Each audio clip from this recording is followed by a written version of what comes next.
क्या डेवलपमेंट्स है नई, उस पर बात कर लेते हैं। और पीटीआई अब आगे क्या करने जा रही है, इस पर भी बात करेंगे।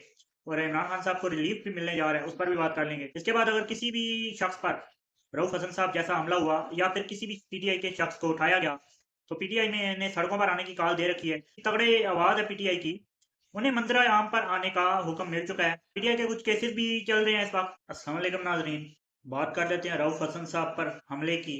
रऊफ हसन साहब पर काफ़ी ज़ोरदार हमला किया गया है ख्वाजा सराओं की जानिब से। बज़ाहिर देखने वाले ख्वाजा सरा जो थे, उन्होंने हमला किया है रऊफ हसन साहब के ऊपर जीएनएन टीवी के बाहर। जिसके बाद जो है मामलात अब काफ़ी कशीदगी का शिकार हैं, काफ़ी ज़्यादा हालात ख़राब हो चुके हैं और पीटीआई जो है वो बिखर चुकी है। इसके बाद इमरान खान साहब ने काफ़ी ज़्यादा बयानात जारी किए हैं इसके बाद। और काफ़ी ज़्यादा मामला जो हैं वो ख़राब हो चुके हैं। रऊफ हसन साहब ने दोबारा खुद भी प्रेस कॉन्फ्रेंस की। और उसके बाद अब क्या क्या डेवलपमेंट्स हैं नई, उस पर बात कर लेते हैं। और पीटीआई अब आगे क्या करने जा रही है, इस पर भी बात करेंगे। और इमरान खान साहब को रिलीफ भी मिलने जा रहा है, उस पर भी बात कर लेंगे। सबसे पहले बात कर लेते हैं जो रऊफ हसन साहब पर हमला हुआ। वो आप लोगों ने देखा होगा कि बूट्स के अंदर चंद एक ख्वाजा सरा थे और साथ एक वस्कट वाला आदमी वीडियो बना रहा था मामले की सारे। और उसने नीचे झुककर कुछ उठाया भी।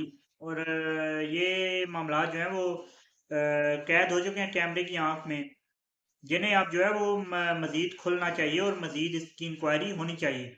इसके बाद पीटीआई का एक ही बयानिया है और बड़ा तगड़ा बयानिया जो है पीटीआई ने अपना लिया है कि इसके बाद अगर किसी भी शख्स पर रऊफ हसन साहब जैसा हमला हुआ या फिर किसी भी पीटीआई के शख्स को उठाया गया, तो पीटीआई ने सड़कों पर आने की कॉल दे रखी है।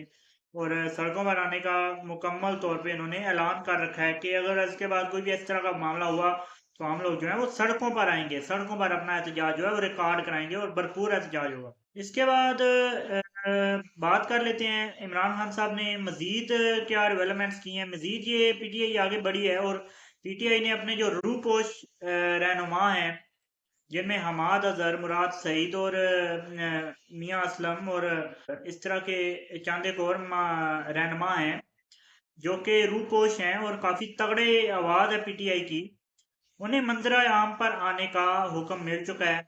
जैसा कि आपको मालूम है कि हमाद अजहर साहब कुछ देर के लिए मंजर आम पर आए, इस्लामाबाद पहुंचे वो। और इस्लामाबाद पे उन्होंने रऊफ हसन साहब की खैरियत दरियाफ्त की। जिसके बाद वो वहां से चले गए और उनके जाने के बाद तकरीबन 100 के लगभग पुलिस एहलकार इस्लामाबाद पुलिस के पीटीआई के दफ्तर पहुंचे। और उन्होंने दफ्तर पर धावा बोला और दफ्तर पर छापा मारा अपना और मुकम्मल तलाशी ली। उस दौरान जो है वो अक़वाम मुत्तहिदा की टीम भी उधर मौजूद थी रऊफ हसन साहब की इयादत के लिए। अक़वाम मुत्तहिदा की टीम पीटीआई के दफ्तर में मौजूद थी और अक़वाम मुत्तहिदा की टीम की गाड़ी को भी तलाशी ली गई इस छापे में, जो कि काफ़ी ज़्यादा तशवीशनाक बात है और हजीमत की बात है हमारे लिए आलमी दुनिया में। ये मामला अभी चल रहे हैं। अब आगे पीटीआई के कुछ केसेस भी चल रहे हैं इस वक्त, जिनमें साइफर केस, निकाह केस और ये है। नेक्स्ट व्लॉग पे उनमें उनमें बात करूंगा मैं कि क्या डेवलपमेंट्स हैं इन केसेस के अंदर। और फिल वक्त के लिए इतना ही। चैनल को सब्सक्राइब, वीडियो को लाइक कर दीजिए। मुझे दीजिए इजाज़त। अल्लाह हाफ़िज़।